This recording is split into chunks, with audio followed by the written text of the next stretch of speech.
So when you look at the wheel, right? So here, if you see, we had a 4-bit number. So remember, when you're looking at signed numbers, there was a question on the email. I thought I'd wait for the class to answer. When you have 4 bits, right? Even if it is a 2's complement method you're using for signed numbers, remember that.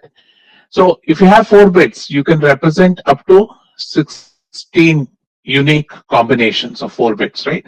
And so what we're doing when we're doing signed convention is we're using these 16 combinations, we are assigning them numbers which mean whatever the equivalent is in decimal. So in this case, what happens is that we are going to break these 16 numbers and assign them, some of them positive, some of them negative, ideally half and half. And what we do is that we keep, because we have to assign one for 0, what ends up happening is either one side is longer or the other side, either you have a positive number or a negative number, right? So normally in the in the 2's complement convention, what you'll see is for a 4-bit number, you'll end up assigning codes for +7 all the way to -8, right? So remember that 4 bits give you a 16 unique combinations, and what we're doing is we're mapping every combination of ones and zeros to some number, some integer, and we are coding it using 2's complement such that we can code every combination to one of the decimal, one of these integers in this series, right? And so whenever you look at any signed number convention, whether it is signed magnitude or signed 2's complement, if the MSB is 1, it will be a negative number, right? And if the MSB is 0, then it's a positive number. So what's happening is essentially is even though you have 4 bits, right? If you didn't have the signed, if you're not worried about negative numbers, then 16 combinations by default you would have coded them from 0 to 15, right? 0, 1, 2, 3, 4 all the way to 15. That would be your 16 numbers that you would have coded with 4 bits. All we're doing is we're converting those to +7 to -8. And so what we're saying is that all numbers which will have MSB 1 basically become the negative numbers, and all numbers which have MSB 0 become positive numbers. So what ends up happening is, so you start on this wheel and you see that 0 clockwise direction, 0 all the way down to 7. So these are all the combinations which have a 0 in the MSB, right? So whenever you have a 0 in the MSB, it's going to be a positive number. So you've basically coded up 0 to +7 on this side of the wheel. And using the same logic, remember the 2's complement of 1, 1, 1, 1. Remember, what is this? 2's complement, remember from yesterday's class, this is the equivalent of decimal 15, right? And 2's complement is you want to look at the distance from the nearest whole number, nearest power of 2 that can be represented by 4 bits. So the nearest power of 2 that can be represented by 4 bits is 16, right? So what ends up happening is that what you're seeing is that the 2's complement of 1 is going to be 15, which is represented by this code. And so we're coding -1 as 1, 1, 1, 1. So when you go down this path on the anti-clockwise direction, you're basically encoding the negative numbers. And when you see 1, 0, 0, 0, remember again, the 2's complement of 1, 0, 0 is 8, right? And therefore we code it as -8. So you will not see +8 here, you see -8, and that's because whenever we see this MSB, we say that it's a negative number, right? And so this is basically the 2's complement coding in 4 bits. So in 4 bits, you can represent 16 numbers, and normally it's represented from n minus, so 7 to -8, or in somebody yesterday said in the chat, I think from n-1 plus n-1 to all the way to -n, right? Which is what, so remove the MSB and what's left behind is 3 bits, which can go up to 8. So now when you think about addition here, right? So let's look, suppose I want to now see, again, see it's a very simple example that can be extended in your, you can imagine it all the way if you're going to deal with large numbers, but the concept is very simple. Suppose you want to do 2 plus 3 on this wheel, right? So you start, that's your 2, right? And whenever you want to do addition, you move in the clockwise direction. So when I say 2 plus 3, what I'm doing is I'm moving in the clockwise direction, and so what I get is 5. Now, if I'm using the same convention, now if I try to do 2 plus 9, what happens? When I do 2 plus 9, I have to move 9 steps in the clockwise direction, which ends up taking me to number 1011. So if this was not a signed convention, this would have worked fine because this would be number 11, right? So if you're not use signed convention, this would be a number 11. But in the signed convention, essentially you're getting it wrong because of the fact that you just had 4 bits, 2 plus 9 is not supported in this system. So you have to think of a different way. How are you going to interpret this result, right? So this result you cannot interpret using 4 bits. You'll have to figure a better way that what happens if there is a carry. Now, because 2 plus 9 has a carry, because 7 is the maximum number you can do in the system, it has flipped over and gone to the negative side, right? So that's essentially the drawback. So this is the way you think about a signed complement. And so what you see here is the limit of the convention, that if you want to go to higher numbers, you need to increase the number of bits that you have to encode the numbers in. On the other hand, let's look at subtraction here, right? In subtraction, again, this is your wheel. Suppose I want to do 5 minus 3, which is simple. We know the answer is plus 2. So what do? I start with 5.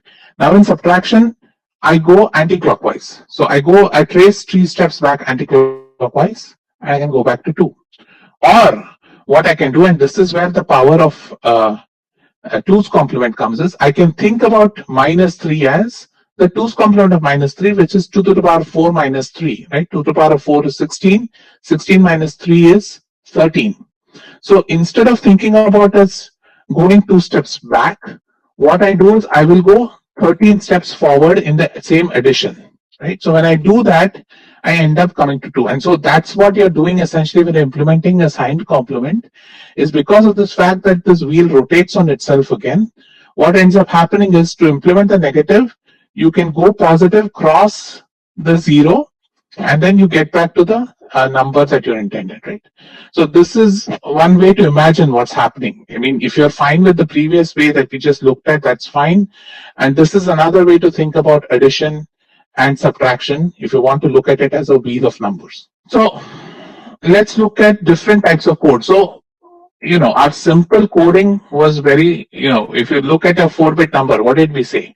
If you look at a 4-bit number, we said that we can code up to 16 combinations, 16 unique combinations exist, because each one of them can be 0 or 1. I have 4 spaces, so 2 power 4 is what I can do. And normally, so 16, so basically I'm coding 0 to 15 here, right? So for an n-bit number, I have 2 to the power of n combinations, and so I can code up to 2 power n minus 1 for an n-bit number, right? Now again, remember, these are binary codes. We have to pick and choose what they mean to us, right? Zeros and ones, you're an engineer. You have to figure out what those zeros and one mean to you. They may not necessarily mean the decimal equivalent of that binary number. You can pick and choose how you want to represent numbers in what combination of binary. It's a very common encoding or coding of numbers is done by what is known as BCD, or a binary coded decimal.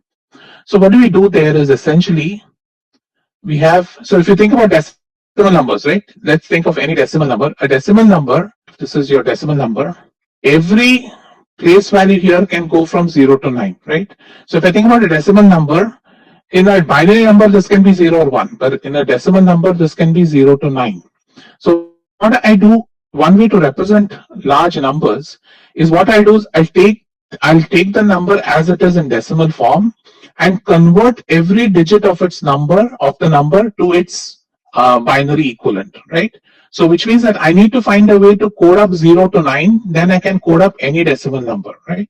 So suppose you think, so how many bits do I need to code up 0 to 9, right? So remember, 7 will need 3 bits, 8 will need 4 bits, 9 will need 4 bits, right? So if I wanted to convert all these to binary, then I need at least 4 bits. So I go from 0, 0, 0, 0. So this will be 1. Let's write it once for all of you, so that, right? So I know that in a decimal number, I know that I'm never going to use the remaining. So you had 16 combinations, out of which you're using only 10 combinations, because we know that we have to just code up 0 to 9, right? So all the combinations from here all the way to 1, 1, 1, 1 we're not going to use them. So if they show up in our number, we know that something went wrong, because our coding scheme does not support from 1010 all the way to 1111. 101 is 10, and 10 to 15 is not supported in system. So for example, suppose I want to encode 25 in the BCD form. How would I do it?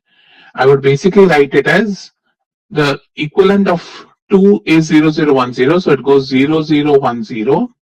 and the equivalent of 5 is 0101. Right? So this is very simple way of encoding decimal numbers, where we basically take every digit of the decimal number and we convert it to its binary. Right? Now, obviously, if you have to think whether it's efficient or not, or do you have a better technique to encode numbers. But this is one of the very common techniques to encode decimal numbers, is just change every digit as you go, convert. So this becomes a headache, especially say suppose you want to encode something which is like a 5-digit number, right? A 5-digit number, basically, if I had a 5-digit decimal, it basically translates to 5 times 4, so 20-digit BCD, right? Because every digit in the decimal will need 4 bits in binary. Right? So it becomes long, unwieldy, but it's a very simple way of encoding, and hence a simple way of decoding. And so then if you want to implement an adder, suppose I want to add 2 BCD numbers, right? So if I want to add 2 BCD numbers, now it becomes interesting, because suppose say I want to add 25 plus say 30, let's make it 36. Right? Suppose I want to add 25 plus 36. So I would have coded 25 as 0010, 0101, and 36 I would code it as 0011 and 0110, right? Now if I just do a simple addition in binary, what happens? What happens is I get 1101, 1010, right? Now 1011 is not a valid code in BCD, right? It's not a valid BCD code because it's higher than 9. So this is not a valid code, right? And 0101 gives you what? 0101 gives you 5. So this answer is not valid. So if I just push the BCD number into a binary adder, it would give me the wrong answer, because binary adder treats this as a regular binary coded word, right? So it's going to take this, do your addition and give you some value, but you don't know how to interpret this value. And so what you'd have to do in case you're doing a BCD addition is then after this you have to implement a logic saying that, so as you added 4 numbers at a time, so what you'd say is, if the sum is greater than 9, then subtract 9 from the sum and send a carryover. So what you do, so in this case, right, you're adding 5 plus 6.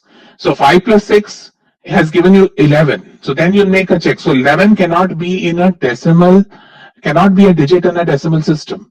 So what we say is, okay, this is greater than 9. So our circuit should do, once it figures out that this number is greater than 9, what it will do is it will say, okay, I need to send a carry to the next digit, and I need to change this 11 to 2, right? Because beyond that, to 1, right? Because in the ideal world, this would be 1 here, 1 gets carried over, and I get 61, right? And 61 is represented as 01100001. So what it is doing is, once it finds out, once your circuit, so you have to design a circuit which identifies what this is.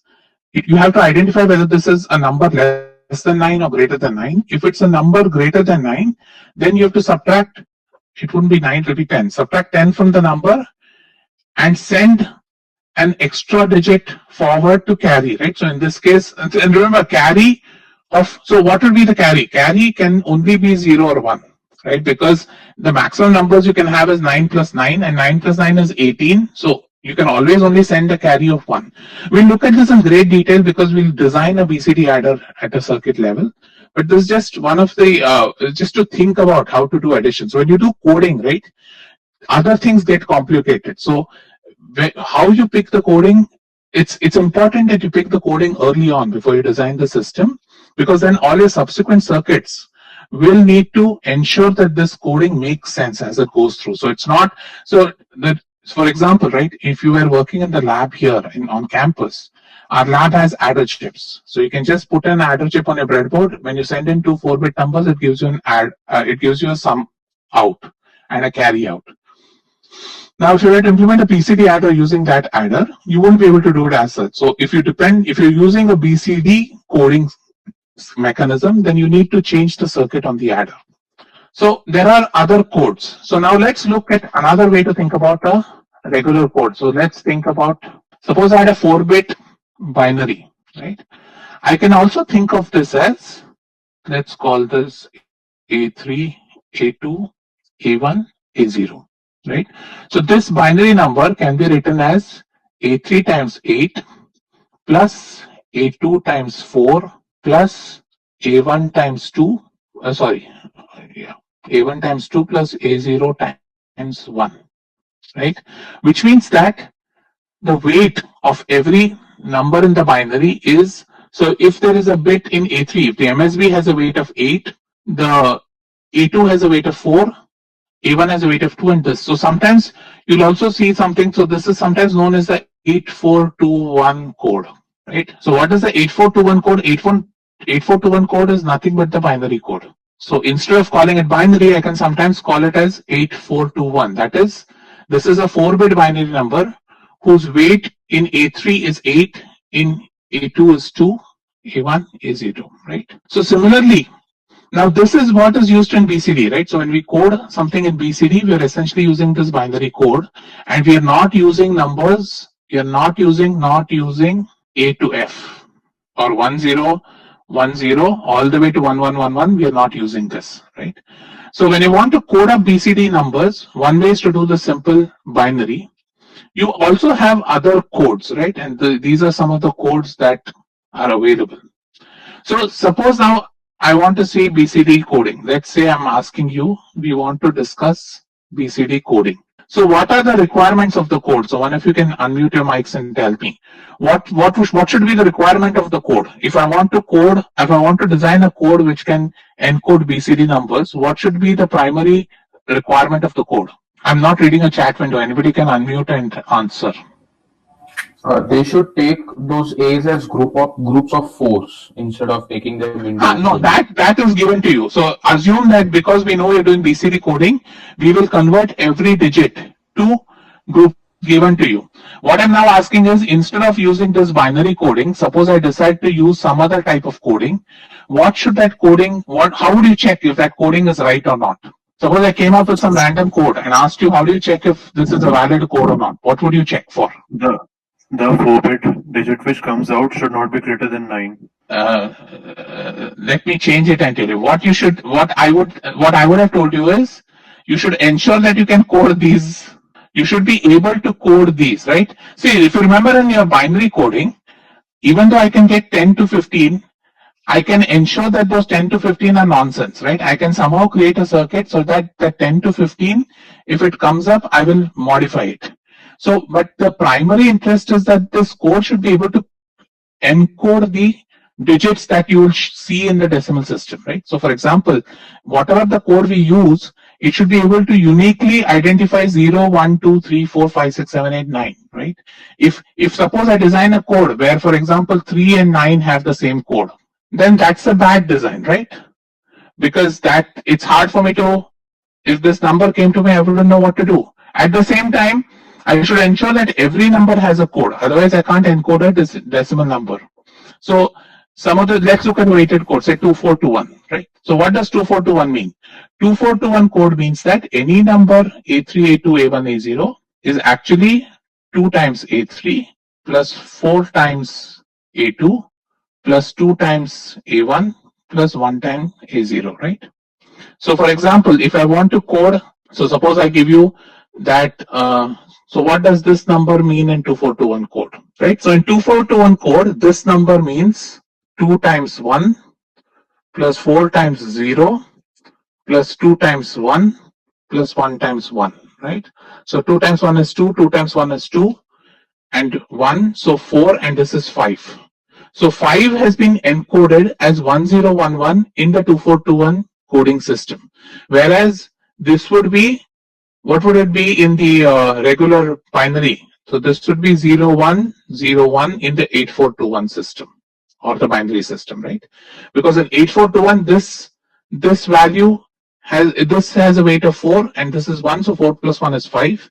Here this has a weight of 2, this has a weight of 4, this has a weight of 2 again, and this has a weight of 1, right? And so you can encode, so 1011 means 5 in this code and means does not mean the same. So this, if you look at it in this code, 1011 is an invalid code if I'm going to use the 8421, right? Because 1011 cannot be a BCD number, right? So depending on what code we are using, different combination of the binary number can be coded, right? So these are some of the common codes used. There's 2421. You can also have negative numbers in your weights. So this is an example of a negative number code where you have 8, 4, -2, -1. So what you want to ensure is, remember, it's very simple. A binary number can have 0 or 1. So you want to ensure that all the digits from 0 to 9 can be represented by some linear combination of these numbers, right? So for example, let's do quickly, right? How do you represent 0? 0 would be all zeros. Now if I want to do 1, if I want to do 1 in this code, 1 in this code can be written as 4 -2 -1, right? So if I write the number 0, 1, 1, 1 in the 8, 4, -2, -1 code, right? Then this is essentially 4 -2 -1, so that's 1, right? So in this 8, 4, -2 -1 code, my 1 is encoded as 0, 1, 1, 1. If I want to do 2, I just use a combination 4 -2. If I want to do 3, it's 4 -1. 4 is just this as itself. If I want to do 5, 5 goes as 8 -2 -1, right? 6 goes as 8 -2. 7 goes as 8 -1. 8 goes as is, and 9 goes as what? 8 plus 4 -2 -3. So 1, 1, 1, 1 represents 9 in this code, right? So it's just different ways of encoding. So all we're doing is we're picking 9 combinations out of the 10 combinations out of the 16 combinations available with a 4-bit binary number, and we're mapping it. And there has to be some logic behind it, because eventually we have to decode these things, right? So therefore, some of the common codes used are given here. So in the next week's tutorial, we'll also go over, you'll try and figure out if all coding makes sense, or are there certain codes which may not work and all that. So we'll look at that in the next. Another common coding normally uses the XS3. So this is a very silly code in the sense that what we'll do is we'll code up 0 as the binary equivalent of 3. So like, for example, 0, 0, 1, 1 will be called as 0.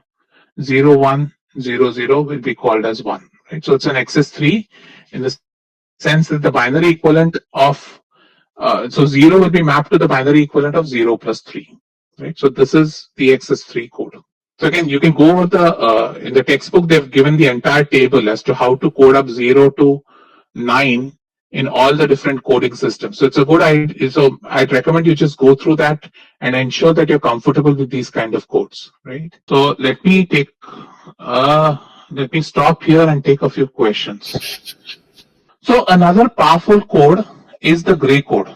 So the advantage of the gray code is, and this we'll see again. In fact, when we do K-maps next week, you'll see this come again. Gray code has only 1 bit change between adjacent decimals. So this is a very important code, especially in communication systems. So communication systems use a lot of gray code, and the reason being because they are sending a bunch of zeros and ones through a channel. And so if you think about a communication link, the channel can get corrupted from other noise sources like, fluctuation, radiation, what you have, right? And so there's a high probability of things of 1 bits changing. So you might have sent in a 0 through the communication system, but you might get a 1 at the other end. So having a gray code kind of helps you debug that, because if you see a 0 getting to 1, you know that, okay, there's something wrong in that system, so let's not trust the data. It is not a correcting code, but it's more a code to flag if there are any issues with the transmission of data. So how does that work? That works very simply. You start with 0, 0, 0, 0. So this is mapped to 0. Then you change the first bit. This maps to 1. Now when I'm going to the next one, so remember, between adjacent numbers, only 1 bit has to change. So now what we do is we change this bit and we get 1, 1. So this is your gray code. And now this is done. So the next number in the series would be, you change this back to 0. So this becomes your gray code. Now in the next, this is a 1. So you now change this to 1. So you get 1, 1, 0. And that becomes your 4. Then you flip this to 0. 0, 0, and that becomes 5. So that's how you continue. So the gray code, the advantage is between any two adjacent numbers, there is always only a 1 bit difference between the two. So it's a very convenient code, especially suppose you're coding something which has a lot of C. So suppose there's a data, right? And there's a very common coding when you do ADCs or DACs, right? Suppose you have a signal which is varying like that, right? And if you're quantizing the signal, what happens is in this kind of function which is continuous and smooth, you don't have a lot of jerks. So if you're quantizing this to small levels, then you're basically going, you might be going very close to this kind of a sequence where you're just going linearly 0, 1, 2, 3, 4, 5. So when you're doing something like this, where you're sending, when a slow varying function is being coded, then having it convert to gray code is very useful, because then you know that this data is going through, you kind of, it's easy to implement in hardware, because all you have to do is just flip one bit and you get the next version. So again, what code you use really depends on what your application is, what your what your parameters are in which you're designing the system.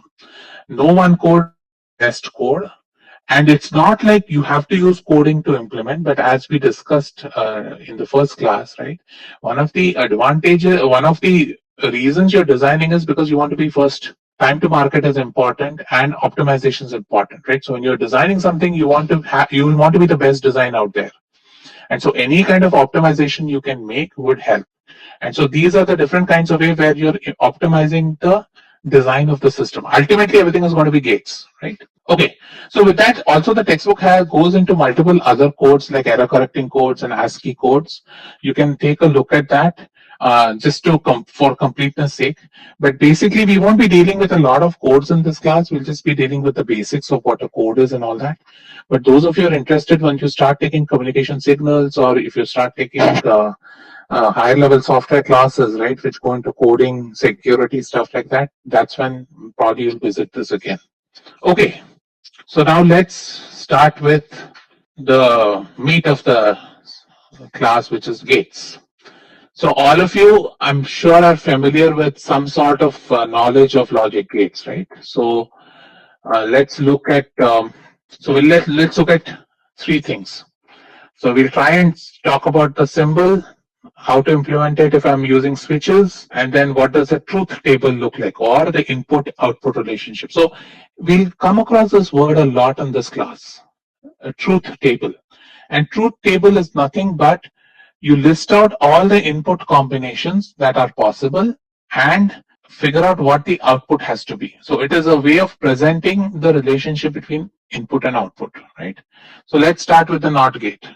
The NOT gate, most of you know, is very simple, represented with a triangle and a bubble. So this bubble, we'll keep coming to it again and again. Bubble is a convention in digital design to interpret that the inversion is happening in this. So we'll talk about inversion. So basically, what does the NOT gate do? The NOT gate, basically, if the input, so let's call the input A and the output Y. So the NOT gate is very simple. If the input is a 0, its output is a 1. If the input is a 1, its output is a 0, right? So how would you implement it in a switch application? So what you would do is you would implement this as, if this is turned on, the light doesn't work because the current is shorted across the light. So what you end up happening is, if A is turned on, that is if I press switch, then the light goes off. If the switch is open, that is when it's a 0, then the light is on. So the relationship between the light and A just goes that whenever A is off, it creates a short, you get a 0. So NOT is a very simple, it's the inverting gate, right? So sometimes you'll see it, it's also called in circuit design terms as the inverter. So it basically inverts the input. If it's a 0, it gets converted to 1, 1 to 0. Again, remember, in this class, we're only going to be concerned about this. So after this, you don't have to worry about logic. All logic is just going to be 0 and 1, right? So this is, when you say inverter, it just goes 0 to 1 or 1 to 0. The other operation which you might be familiar with is the AND gate, which is represented this way, the 2-input AND gate. So what is the 2-input AND gate? The 2-input AND gate is basically, way to implement it in a switch kind of network would be something like that, right? So which means that the light will turn on only when both A and B are activated. if either one of them is not activated, the light will not go on. So light goes on only when A and B are both activated. And so the truth table for this would be ABY. So again, the input, the various combinations of the input are right here, right? You can have both zeros, one of them ones, or both ones. So a two input gate will have up to 4 input combinations. So sometimes you can even list it this way. So the decimal equivalents of binary equivalents of 0, 1, 2, 3. So when both A and B are 0, the output is 0. When A is 0 and B is 1, that is, this switch is open but this switch is closed. Even then, no current flows through the circuit, so the output continues to remain 0. Same thing vice versa, if you flip the gates and make it B and A, it will continue to remain 0. So the current will flow through the circuit and light the lamp only when both the switches are pressed. And so this is the truth table of the AND gate. So the AND gate is kind of an inhibitor in the sense that the AND gate will give a high output signal only when both its inputs are high, right?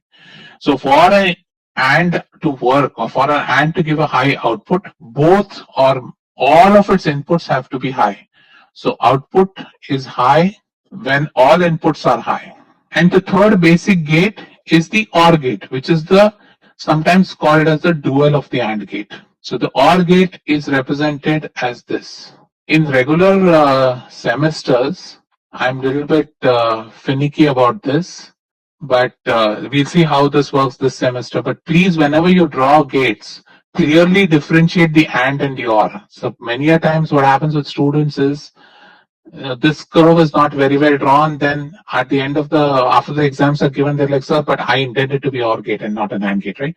So if I can't interpret the gate, normally I don't give any marks. So it is very important that you ensure that you draw the OR gate clearly or the AND gate clearly. Okay, so what's the switch implementation of the OR gate? The OR gate switch implementation. So the OR gate is very simple. Instead of having a series combination of the two switches, we are having a parallel combination. When either A or B are pressed down, the light will turn on. So if I think about the truth table of this gate, again, two input. So when either of them is on, the output is high. So the output is low only when both of them are switched off, right? So here, the way to think about the OR gate is output is low when all inputs are low. So there is a particular reason why I'm telling you to think about it this way, and it will become clear in a few classes. So again, remember, whenever you think about the AND gate, the logic of the AND gate is high only when all its inputs are high. Or on the other hand, the output of the OR gate is low only when all of its inputs are low. So OR is so if you think about the OR gate, 3 out of 4 combinations of a 2-input OR gate gives a high output. Whereas in the AND, 3 out of 4 combinations of the AND give you a low output. So if I assume equal probability of any combination, the AND output is mostly 0, the OR output is mostly 1. Again, keep that in mind. Okay, so let's quickly start a bit about Boolean algebra. Again, most of you would have done this in your prior classes on high school. So what is Boolean algebra? It's just a formalized method to look at logic, right? And we won't spend a lot of time. You guys have done math 1, so you know linear algebra. So I will assume all that is there, and we'll just quickly look at the Boolean world. So Boolean function. So we'll talk a lot about functions, right? And a Boolean function is nothing but a bunch of Boolean variables joined together by connectives. And when we say Boolean connectives, so far you've learned 3, a NOT, an AND, and an OR. We'll have more connectives which we'll learn. But right now, let's consider there's an AND and an OR statement, OR operation available in this space. So as I mentioned, we'll talk about a dual of a function. So any function in Boolean world, if I want to find the dual of the function, all I do is I change all the AND operations to the OR operations and change the OR operations to the AND. So you can define a function and its dual, and all you do between the two is the AND and OR operations are flipped. So all the ANDs in the regular function become the OR in the dual function, and vice versa. Two functions are said to be equivalent. Again, the name says it all. If they provide the same output for all the possible combinations of inputs, right? So suppose there's a 2-input function that you're doing. As long as the output is the same, no matter for all the various input combinations, then we call the two functions as equivalent to each other. And the other relationship between functions you want to think about is complementary. So complementary is that for the same input combination, if one function gives a 1, the other function gives a 0. Right? So if there are two functions which for all input combinations possible, one of them gives a 1, the other one gives a 0, or vice versa, then those two functions are said to be complementary of each other. Right? So if f1 and f2 are two complementary functions, so whenever f1 is equal to 1, f2 will always be equal to 0, or vice versa, right? So f1 and f2 are said to be complementary to each other when both of them will either give a 1 or 0 but this is for all input combinations. So that is something you need to always keep in mind when you talk about complementary functions. And this is like similar to Bodman's rule in algebra. Normally when we evaluate Boolean functions, we do the ands before the ors. And so if you want to give higher priority to the or, you put the or within the bracket, right? So unless the or is bracketed, and always precedes the or function. It's similar to multiplication preceding the add function in algebra. So again, these are just, we know this is a linear vector space, a linear space. So standard linear space functions are available. So we know that, so again, remember, this is the or function. Sometimes we'll use the dot, or I will replace the, or I will just not use any dot, right? So anytime if you see just two variables next to each other, this is A and B. This is A or B, right? And if I want complement, I either use the bar or I use this. So if I say it's A bar or A prime means it's the complement of A, right? So these are the three symbols we have: the or symbol, the and symbol, and the complement symbol. And so very simply, we know that if I or A plus A, I'm going to get the same function. If I and A to itself, I get the same function. We'd have sort of an additive identity. I don't want to call it an additive identity, but there is an identity for the or function. There's an identity for the and function. Basically 0. So if I or anything with 0, I get back the function. If I or anything with 1, I get back 1, right? So this is obviously known because we just saw the or gate. So because of the or gate, if you're oring anything with 1, no matter what happens here, the output is always going to be 1, right? Similarly, when you're anding anything with 0, the output is going to be 0 no matter what. Similarly, we also have complementation, which is, if you think about, so other way to think about all Boolean algebra is also think about set theory, right? It's up to you, whatever you want to visualize. So you can think of this as A, and this is your set. Then basically A prime is sitting outside. So at all points, A plus A prime is always going to be 1. And there is no intersection between A and A prime. So or then becomes the union, and becomes the intersection. And so you can also think about this, that there is no intersection between A and A prime, so it's always going to be 0. And then the complement function is easy. You take the complement of the complement gets back the same function. So these are simple rules from Boolean algebra. Then some of the other rules here, with this I'll stop, I'll do the rest in the next class. So with this, these or and are commutative and associative. So both of them, so and distribute. So remember always, this might be pretty obvious to you that and distributes over or, but or also distributes over and, right? So A plus BC can be written as A plus B times A plus C, or and A plus C. Similarly, so associative commutative, it's pretty easy to understand. Now the good thing about it is that both or and are associative commutative. We'll see other gates which may not necessarily be that, right? So don't assume that all gates are necessarily commutative or associative. It so happens that the and or gates are commutative and associative. So distribution, and then you have this absorption, and absorption is again very easy to understand. Suppose I have a function A and I'm oring it with any other function which is anded to this, then it's very obvious to see that that is the same A. And how do you do that? You use the distribution property.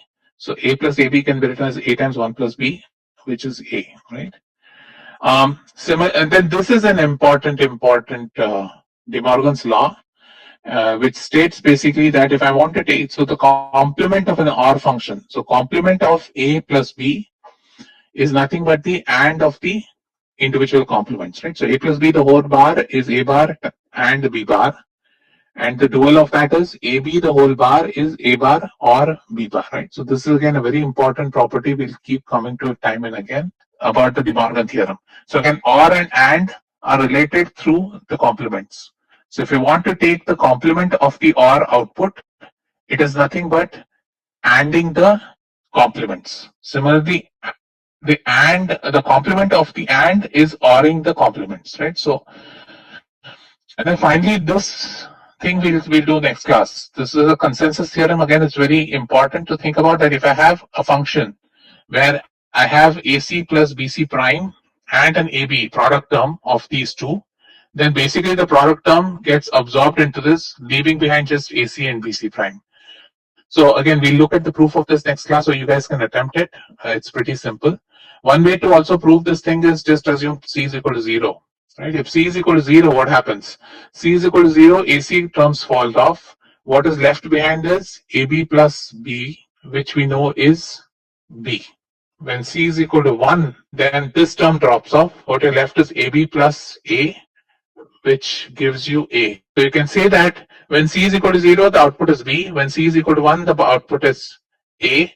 So you can write this as A times C plus B times C bar. So this one give you the same relationship, right? That when C is equal to 0, my output has to be B. When C is equal to 1, my output has to be A, right? So the way I generate this function is I just say that when C is 0, we know that this term drops off. What is remaining is this term because C complement is there. So Y is equal to B in that case. And when C is equal to 1, then the complement term drops off and what is remaining is the A. Okay. So we'll continue with this in the next class. So I'll stop here and I'll take any questions you guys might have.